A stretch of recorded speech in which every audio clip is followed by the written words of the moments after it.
राधे राधे भक्तों, जय श्री कृष्ण। भगवान बृहस्पति देव की पूजा अर्चना के लिए बृहस्पतिवार को व्रत करके बृहस्पति की व्रत कथा को पढ़ने अथवा किसी दूसरे स्त्री पुरुष द्वारा सुनने की प्राचीन परंपरा है।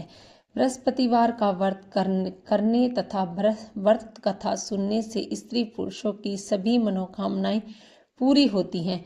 इस व्रत से धन संपत्ति की प्राप्ति होती है, निसंतानों को पुत्र प्राप्त होता है, परिवार में सुख शांति बनी रहती है और सभी आनंद पूर्वक रहते हैं। बृहस्पतिवार व्रत की विधि। बृहस्पतिवार को सूर्योदय से पहले उठकर स्नान आदि से निवृत्त होकर भगवान बृहस्पति देव का स्मरण करता हुआ व्रत का आरंभ करना चाहिए। उपासक को घर के किसी कक्ष में छोटा अथवा बड़ा पूजा स्थल बनाकर उसमें भगवान बृहस्पति देव की प्रतिमा की स्थापना करनी चाहिए। घर के समीप किसी मंदिर में जाकर भी भगवान बृहस्पति देव की पूजा की जा सकती है। भगवान बृहस्पति देव पीले रंग के पुष्प और पूजा के लिए पीले रंग की सामग्री का विशेष रूप से पसंद करते हैं। इसीलिए स्नान के बाद पीले रंग के वस्त्र धारण करने का विशेष महत्व बताया गया है। पीले रंग के पुष्प, केले और पीले चंदन से भगवान बृहस्पति देव की पूजा करें। भोजन में चने की दाल, बेसन और दूसरे पीले रंग के खाद्य पदार्थों का ही सेवन करना चाहिए। व्रत करने वाले पुरुष बृहस्पतिवार को दाढ़ी व सिर के बाल न कटाएं।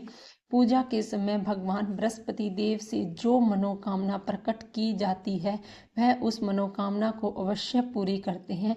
इस व्रत में व्रत कथा पढ़ने तथा श्रवण करने का विशेष महत्व है। बृहस्पतिवार व्रत कथा। प्राचीन समय की बात है। भारत में एक राजा राज्य करता था। वह बड़ा ही प्रतापी तथा दानी था। वह नित्य प्रति मंदिर में भगवत दर्शन करने जाता था। वह ब्राह्मण और गुरु की सेवा किया करता था। उसके द्वार से कोई भी याचक निराश होकर नहीं लौटता था। वह प्रत्येक गुरुवार को व्रत रखता एवं पूजा किया करता था। हर दिन गरीबों की सहायता करता था, परंतु यह सब बातें उसकी रानी को अच्छी नहीं लगती थी। वह न तो व्रत करती और न ही किसी को एक भी पैसा दान में देती थी। वह राजा से भी ऐसा करने को मना किया करती थी। एक समय की बात है कि राजा शिकार खेलने वन को चले गए। घर पर रानी और दासी थी। उस समय गुरु बृहस्पति साधु का रूप धारण कर राजा के दरवाजे पर भिक्षा मांगने आए। साधु ने रानी से भिक्षा मांगी तो वह कहने लगी, हे साधु महाराज, मैं इस दान और पुण्य से तंग आ गई हूँ। इस कार्य के लिए तो मेरे पति देव ही बहुत हैं। अब आप ऐसी कृपा करें कि सारा धन नष्ट हो जावे और मैं आराम से रह सकूं। साधु रूपी बृहस्पति देव ने कहा कि हे देवी, तुम बड़ी विचित्र हो। संतान और धन से भी कोई दुखी नहीं होता है। इसको सभी चाहते हैं। पापी भी पुत्र और धन की इच्छा करता है। अगर तुम्हारे पास धन अधिक है तो तुम भूखे मनुष्यों को भोजन कराओ, पियाओ, बनाओ, ब्राह्मणों को दान दो, धर्मशालाएं बनवाओ, कुएं, तालाब, बावड़ियां, बाग बगीचे आदि का निर्माण कराओ और निर्धनों की कंवारी कन्याओं का विवाह कराओ। साथ ही यज्ञ आदि करो। इस प्रकार के कर्मों से आपके कुल का और आपके नाम पर लोक में भी सार्थक होगा और तुम्हें भी स्वर्ग की प्राप्ति होगी। परंतु रानी साधु की इन बातों से खुश नहीं हुई। उसने कहा कि हे साधु महाराज, मुझे ऐसे धन की आवश्यकता नहीं जिसको मैं अन्य लोगों को दान देती फिरूं तथा जिसको रखने और संभालने में मेरा सारा समय नष्ट हो जाए। साधु ने कहा, हे देवी, यदि तुम्हारी ऐसी ही इच्छा है तो जैसा मैं तुम्हें बताता हूँ तुम वैसा ही करना। बृहस्पतिवार के दिन घर आंगन को गोबर से लीपना, अपने केशों को पीली मिट्टी से धोना, केशों को धोते समय स्नान करना, राजा से कहना कि वह हजामत कराए, भोजन में मांस मदिरा खाना, कपड़े धोबी के यहाँ धुलवाने देना। इस प्रकार 7 बृहस्पतिवार करने से तुम्हारा सारा धन नष्ट हो जाएगा। और यह कहकर साधु महाराज रूपी बृहस्पति देव अंतर्धान हो गए। रानी ने साधु के कहने के अनुसार 7 बृहस्पतिवार तक वैसा ही करने का विचार किया। साधु के बताए अनुसार यह कार्य करते हुए केवल 3 बृहस्पतिवार ही हुए थे कि उनकी समस्त धन संपत्ति नष्ट हो गई।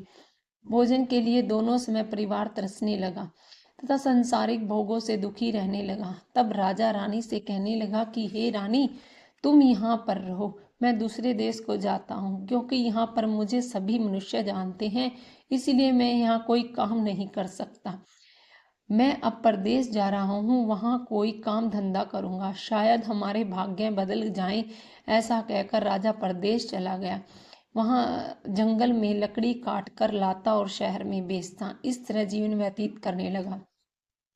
इधर राजा के बिना रानी और दासियां दुखी रहने लगी। किसी दिन भोजन मिलता और किसी दिन जल पीकर ही रह जाती। एक समय रानी और दासी को 7 दिन बिना भोजन के व्यतीत करने पड़े। तो रानी ने अपनी दासी से कहा, हे दासी, यहाँ पास ही के नगर में मेरी बहन रहती है, वह बड़ी धनवान है, तू उसके पास जा और वहां से 5 सेर बेजर मांग कर ले आ, जिससे कुछ समय के लिए गुजारा हो जाएगा। दासी रानी की बहन के पास गई। रानी की बहन उस समय पूजा कर रही थी। बृहस्पतिवार का दिन था। दासी ने रानी की बहन से कहा, हे रानी, मुझे आपकी बहन ने भेजा है, मुझे 5 सेर बेजर दे दो। दासी की यह बात अनेक बार कही, परंतु रानी की बहन ने कोई उत्तर नहीं दिया, क्योंकि वह उस समय बृहस्पतिवार की कथा सुन रही थी। जब दासी को रानी की बहन से कोई उत्तर नहीं मिला तो वह बहुत दुखी हुई और क्रोध भी आया। वह लौटकर रानी से बोली, हे रानी, आपकी बहन तो बड़ी ही घमंडी है, वह छोटे लोगों से बात ही नहीं करती। मैंने उससे कहा कि मैं तो उसने कोई उत्तर नहीं दिया, मैं वापस चली आई। रानी बोली, हे दासी, इसमें उसका कोई दोष नहीं है। जब बुरे दिन आते हैं तब कोई सहारा नहीं देता। अच्छे बुरे का पता विपत्ति में ही लगता है।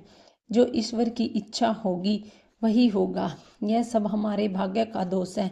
उधर रानी की बहन ने सोचा कि मेरी बहन की दासी आई थी, परंतु मैं उससे नहीं बोली, इससे वह बहुत दुखी हुई होगी। अतः कथा सुन और विष्णु भगवान का पूजन समाप्त कर वह अपनी बहन के घर आई और कहने लगी, हे बहन, मैं बृहस्पतिवार का व्रत कर रही थी, तुम्हारी दासी हमारे घर आई थी, परंतु जब तक कथा होती है तब तक हम लोग न तो उठते हैं और न ही बोलते हैं, इसीलिए मैं न तो बोली और न ही उठी।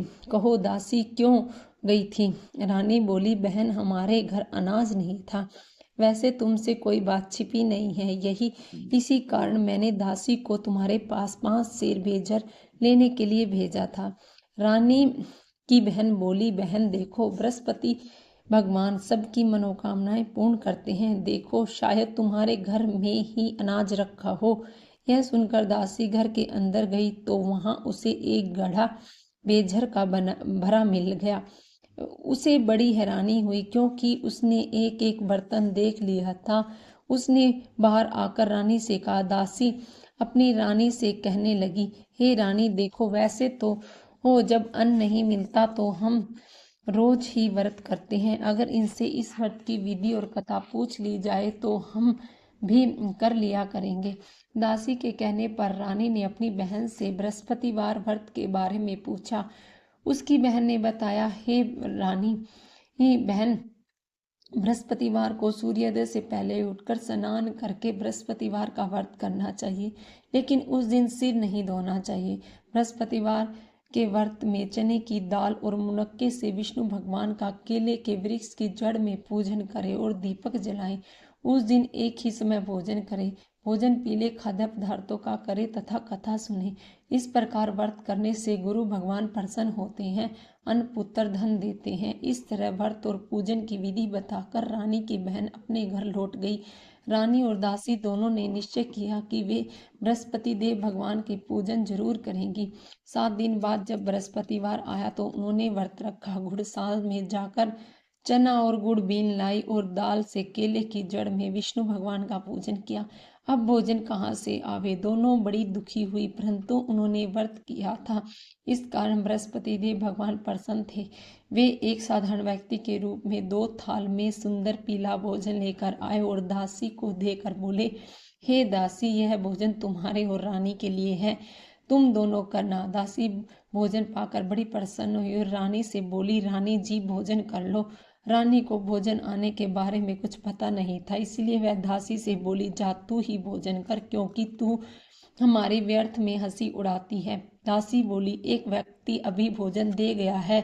रानी कहने लगी, वह भोजन तेरे लिए ही दे गया है, तू ही भोजन कर। दासी ने कहा, वह व्यक्ति हम दोनों के लिए 2 थालों में भोजन दे गया है, इसीलिए मैं और आप दोनों ही साथ साथ भोजन करेंगी। फिर दोनों ने गुरु भगवान को नमस्कार कर भोजन प्रारंभ किया।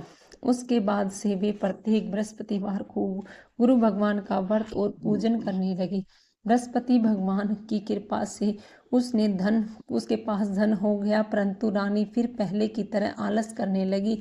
तब दासी बोली, देखो रानी, ये तुम पहले भी इस प्रकार आलस करती थी, तुम्हें धन के रखने में कष्ट होता था, इस कारण सभी धन नष्ट हो गया। अब गुरु भगवान की कृपा से धन मिला है तो फिर तुम्हें आलस होता है। बड़ी मुश्किलों के बाद हमने यह धन पाया है, इसीलिए हमें दान पुण्य करना चाहिए।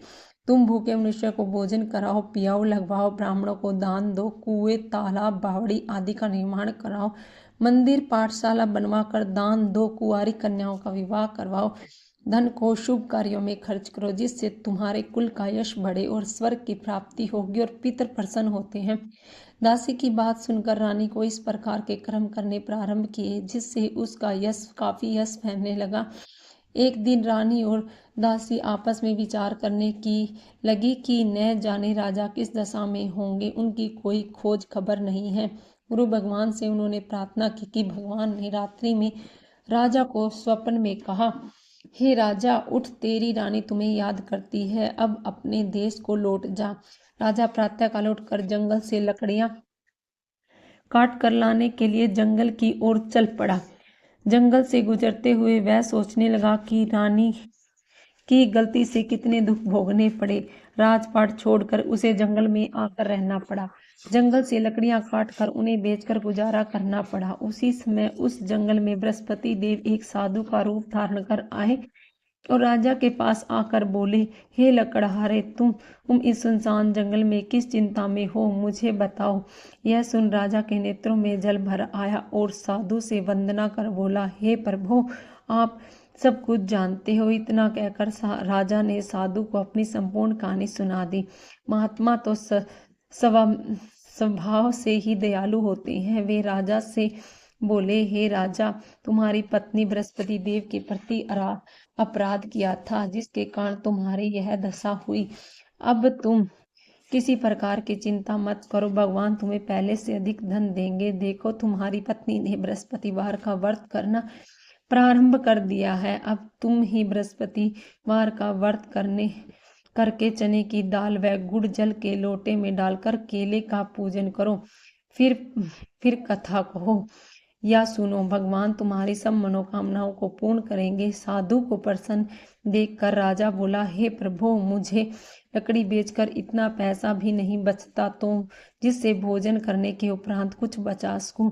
मैंने रात्रि में अपनी रानी को व्याकुल देखा है। मेरे पास कोई ऐसा साधन नहीं जिससे समाचार जान सकूं। फिर मैं बृहस्पति देव की कौन सी कहानी कहूँ या सुनूं? तुमको तो कुछ भी मालूम नहीं है। साधु ने कहा, हे राजा, तुम किसी बात की चिंता मत करो। बृहस्पति के दिन तुम रोजाना की तरह लकड़ियां बेचकर शहर में जाओ। तुम रोज से दुगना धन प्राप्त होगा, जिससे तुम भली भांति भोजन कर लोगे और बृहस्पति देव की पूजन का सामान भी आ जाएगा। लकड़हारा बने राजा ने उस साधु से भगवान बृहस्पति देव की यह कथा सुनकर बृहस्पतिवार का व्रत करके भगवान विष्णु की पूजा की। उस दिन से उसके सभी क्लेश दूर हो गए। लेकिन अगले बृहस्पतिवार को काम काज से अधिक व्यस्त रहने के कारण वह भगवान बृहस्पति देव का व्रत नहीं किया। भगवान बृहस्पति देव लकड़हारे से क्रोधित हो गए और उसे भूल की सजा दी कि उस दिन नगर के राजा ने नगर में घोषणा करके सबको सूचित किया कि प्रत्येक नागरिक मेरे महल में भोजन करने आए। जो नहीं आएगा उसे अपराधी मानकर भारी दंड दिया जाएगा। लकड़हारा बने राजा ने उस नगर के राजा की घोषणा तो सुनी, लेकिन जंगल से लकड़ी काटकर लाने और उन्हें बेचने में देर हो जाने के कारण वह समय पर महल में भोजन करने नहीं जा सका। अतः राजा के सैनिक लकड़हारे को पकड़कर महल ले गए और राजा ने उसे महल में एक कक्ष में बैठाकर भोजन कराया उस कक्ष में एक खूंटी पर रानी के सोने का हार लटका हुआ था। लकड़हारा अकेला उस कक्ष में भोजन कर रहा था। तभी उसे एक आश्चर्यजनक घटना घटित देखते ही देखे वह खूंटी हार को निगल गई। थोड़ी देर बाद राजा ने हार को गायब देखा तो लकड़हारे को कारावास में डलवा दिया। लकड़हारा मन ही मन अपने भाग्य को कोसने लगा। तभी उस जंगल में मिले साधु का स्मरण हो आया। थोड़ी देर में भगवान बृहस्पति देव सन्यासी के रूप में उसके सामने प्रकट हुए और कहा, हे लकड़हारे, तूने भगवान बृहस्पति देव की पूजा नहीं की, इसी कारण तुम्हें कष्ट हुआ है। लेकिन अब चिंता मत करो, बृहस्पति के दिन कारागार में के दरवाजे पर तुम्हें कुछ पैसे पड़े मिलेंगे। उन पैसों से भगवान बृहस्पति देव का व्रत करके उनकी पूजा करोगे तो तुम्हें सब दुख नष्ट हो जाएंगे। बृहस्पतिवार के दिन दरवाजे पर पड़े मिले पैसों से चने और गुड़ मंगवा कर लकड़हारे ने बृहस्पतिवार की कथा कही तो भगवान बृहस्पति देव ने प्रसन्न होकर उन नगर के राजा को स्वप्न में लकड़हारे को कारागार से मुक्त करने को कहा। सुबह राजा ने अपने कक्ष में आकर देखा तो खूंटी पर रानी का हार टंगा हुआ था। राजा ने लकड़हारे को मुक्त कर दिया और धन और आभूषण देकर विदा किया। लकड़हारा राजा उस नगर में से चलकर अपने नगर को पहुंचा तो उस नगर में कुएं, धर्मशालाएं, बाग बगीचे देखकर वह बहुत प्रसन्न हुआ। राजा ने किसी से पूछा, ये कुएं, धर्मशालाएं किसने बनवाई हैं? सबने उसे बताया कि ये सब रानी और उसकी दासी ने बनवाए हैं। राजा महल में पहुंचा तो रानी ने उनका भव्य स्वागत किया। तब राजा ने निश्चित किया कि सप्ताह में एक बार तो सभी बृहस्पति देव का व्रत वह पूजन करते हैं, परंतु मैं प्रतिदिन व्रत किया करूंगा तथा दिन में 3 बार कथा कहा करूंगा। अब राजा हर समय दुशाले से चने की दाल बांधता रहा तथा दिन में 3 बार बृहस्पति देव की कथा कहता। कुछ दिनों के बाद राजा को अपनी बहन की याद आई। उस एक दिन घोड़े पर सवार होकर राजा अपनी बहन से मिलने चल दिया। अभी राजा नगर के बाहर पहुंचा ही था कि उसने कुछ लोगों को एक शव को ले जाते देखा। राजा को स्मरण हो आया कि आज उसने किसी को बृहस्पतिवार की कथा नहीं सुनाई है। राजा ने उन लोगों को रोक कर कहा, भाइयों, आप सबको ले जाने से पहले मुझसे बृहस्पतिवार की कथा सुन लो। लोगों ने राजा पर क्रोधित होते हुए कहा, तुम पागल तो नहीं हो? लेकिन कुछ बड़े बूढ़े लोगों ने कहा, अच्छा भाई, साथ में चलते चलते तुम अपनी कथा भी सुना दो। राजा ने चलते हुए आधी कथा ही सुनाई थी कि सब हिलने लगा। राजा ने पूरी कथा सुनाते ही शव उठकर बैठ गया। लोगों ने हैरानी से दांतों तले उंगली दबाई और अगले बृहस्पतिवार से भगवान बृहस्पति देव का व्रत करने तथा कथा सुनने का निश्चय कर लिया। अब घोड़े पर सवार राजा चलते हुए किसान के पास पहुंचा। किसान अपने खेत में हल चला रहा था। राजा ने कहा, अरे भाई, मुझसे बृहस्पतिवार की कथा सुन लो। किसान झुंझला कर बोला, अरे भाइयों, देख नहीं रहे, जितनी देर तक तुम्हारी कथा सुनूंगा उतनी देर में तो पूरी खेत में हल चला लूंगा। राजा निराश होकर चलने लगा। तभी किसान की बैल लड़खड़ा जमीन में जा गिरे। किसान के पेट में जोर से दर्द होने लगा। उस किसान की पत्नी जब खाना लेकर आई तो उसे किसान से इस बारे में पूछा। किसान ने घुड़सवार की पूरी कहानी सुनाई। किसान की पत्नी दौड़ती हुई राजा के पास पहुंचकर हाथ जोड़कर बोली, भैया, मैं तुम्हारी कथा सुनने को तैयार हूँ। राजा ने उसके साथ खेत में पहुंचकर बृहस्पतिवार की कथा सुनाई। तभी बैल उठकर खड़े हो गए। किसान के पेट में दर्द भी तुरंत ठीक हो गया। राजा अपनी बहन के घर पहुंचा तो उसकी बहन बहुत अवगत हुई। अगले दिन सुबह उठकर राजा ने देखा घर के सभी लोग भोजन कर रहे हैं। किसी भूखे को बृहस्पतिवार की कथा सुनाए बिना राजा भोजन नहीं करता। उसने बहन से कहा, बहन, क्या घर में कोई ऐसा व्यक्ति है जिससे अभी तक भोजन न किया हो? उसकी बहन बोली, भैया, हमारे घर तो क्या आपको पूरे नगर में भी ऐसा कोई व्यक्ति नहीं मिलेगा जिसने सुबह सुबह भोजन नहीं किया हो। तब राजा ने बहन के घर से निकलकर उस नगर में बिना भोजन के व्यक्ति की तलाश की। एक गडरिये के घर में उसका बेटा बीमार होने के कारण भूखा रह गया था। राजा ने उसको जाकर बृहस्पतिवार की कथा सुनाई। कथा सुनते सुनते गडरिये का बीमार बेटा बिल्कुल ठीक हो गया। सबने राजा की बहुत प्रशंसा की। एक दिन राजा ने अपनी बहन से कहा, बहन, अब हम अपने घर जाना चाहते हैं, तुम भी हमारे साथ चलो, कुछ दिन वहां रहकर लौट आना। राजा की बहन ने अपनी सास से पूछा तो सास ने ताना देते हुए कहा, बहू, मायके जाना है तो जाओ, अकेली जाना, मेरे पोते को नहीं लेके जाना। तुम्हारे भाई के कोई संतान नहीं है, कहीं तुम्हारी भाभी मेरे पोतों पर कोई जादू टोना न कर दे। दूसरे कक्ष में बहन की सास की बातें सुनकर राजा दुखी मन में अकेला ही अपने नगर को लौट गया। रानी ने राजा से कहा, अब तो अपनी बहन के साथ लाने की बात कह रहे थे, फिर बहन को साथ क्यों नहीं लाए। तब राजा ने दुखी होते कहा, रानी, हम निसंतान है, इसीलिए कोई हमारे घर आना पसंद नहीं करता। रानी ने राजा को समझाया, हे प्राणनाथ, हमें बृहस्पति देव ने सब कुछ दिया है, अब भगवान बृहस्पति देव हमें संतान भी अवश्य देंगे। बृहस्पतिवार को विधिवत व्रत करते हुए राजा रानी से भगवान बृहस्पति देव से संतान के लिए प्रार्थना की। कुछ दिनों के बाद उन्होंने स्वप्न में दर्शन देते हुए कहा, हे राजन, तेरी मनोकामनाएं अवश्य पूर्ण होगी। एक सप्ताह बाद ही रानी गर्भवती हो गई। 10वें महीने उसने एक सुंदर पुत्र को जन्म दिया। राजा रानी जीवन पर्यंत बृहस्पतिवार का व्रत करते रहे और घर में धन की वर्षा होती रही। इस तरह आनंदपूर्ण जीवन यापन करते हुए राजा रानी भगवान बृहस्पति देव की अनुकंपा से मोक्ष को प्राप्त करके सीधे वैकुंठ धाम पहुंच गए। बृहस्पतिवार को विधिवत व्रत करके जो स्त्री पुरुष भगवान विष्णु की पूजा करते हैं, भगवान उनकी सभी मनोकामनाएं पूर्ण करते हैं। बृहस्पति व्रत कथा। एक पौराणिक कथा के अनुसार प्राचीन काल में एक बहुत ही निर्धन ब्राह्मण था। उसकी कोई संतान नहीं थी। वह नित्य पूजा पाठ करता, परंतु उसकी स्त्री मलिनता के साथ रहती थी। वह न स्नान करती और न ही किसी देवता का पूजन करती थी।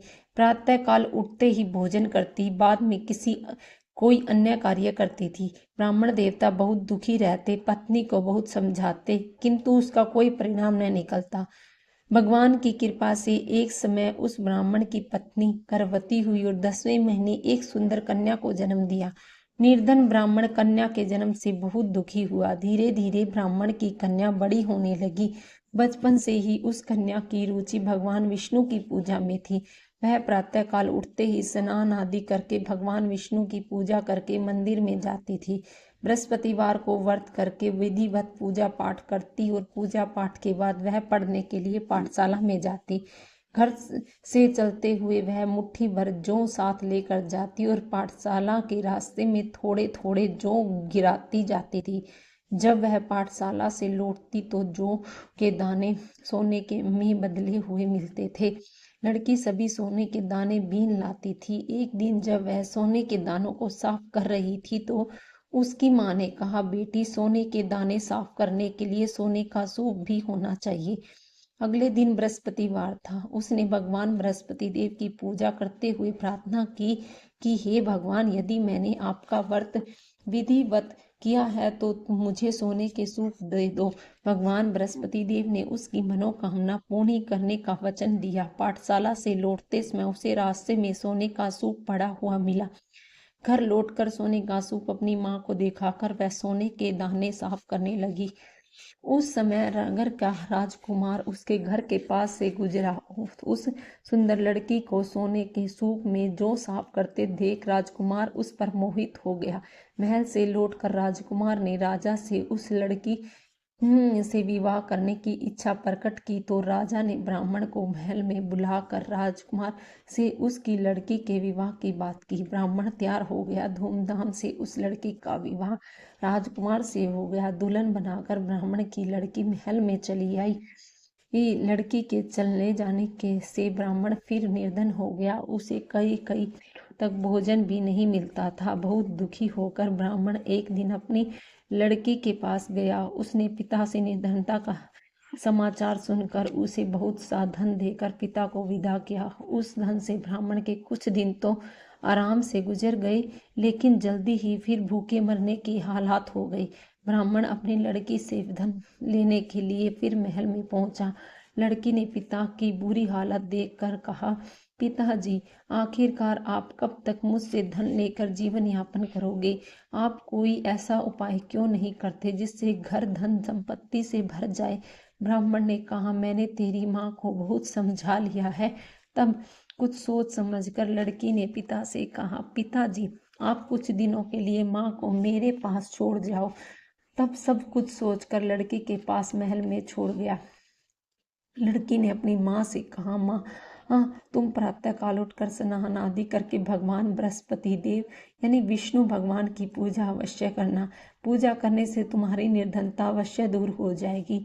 लेकिन उसकी माँ ने उसकी कोई बात नहीं मानी। तब क्रोधित होकर लड़की ने अपनी माँ को एक कक्ष में बंद कर दिया। सूर्योदय के समय माँ को उठाकर जबरदस्ती उसे स्नान कराया और फिर मंदिर में ले जाकर भगवान बृहस्पति देव की पूजा कराई। कुछ दिनों तक ऐसा करने से उसकी माँ की बुद्धि में परिवर्तन हुआ। वह स्वयं बृहस्पतिवार का व्रत रखने लगी। उसके व्रत रखने से ब्राह्मण के घर में भगवान विष्णु की कृपा हुई और धन की वर्षा होने लगी। दोनों पति पत्नी धन संपत्ति पाकर आनंदपूर्ण जीवन व्यापन करते हुए विष्णु धाम को चले गए। बोले विष्णु भगवान की जय। बृहस्पति देव की जय। बृहस्पति देव की आरती। जय बृहस्पति देवा, ओम जय बृहस्पति देवा, छिन छिन भोग लगाऊं कदली फल मेवा। ओम जय बृहस्पति देवा, तुम पूर्ण परमात्मा, तुम अंतर्यामी, जगत पिता जगदीश्वर, तुम सबके स्वामी। ओम जय बृहस्पति देवा, चरणामृत निज निर्मल, सब पातक हरता, सकल मनोरथ दायक, कृपा करो भरत। ओम जय बृहस्पति देवा, तन मन धन अर्पण कर, जो जन शरण पड़े, प्रभु प्रकट तब होकर आकर द्वार खड़े। ओम जय बृहस्पति देवा, दीन दयाल दयानिधि, भक्तन हितकारी, पाप दोष सब हरता, भवबंधन हारी। ओम जय बृहस्पति देवा, सकल मनोरथ दायक, सब संचय हारी, विषय विकार मिटाओ, संतन सुखकारी। ओम जय बृहस्पति देवा, जो कोई आरती तेरी प्रेम सहित गावे, जेठानंद सो निश्चय पावे। ओम जय बृहस्पति देवा। राधे राधे भक्तों, जय श्री कृष्णा।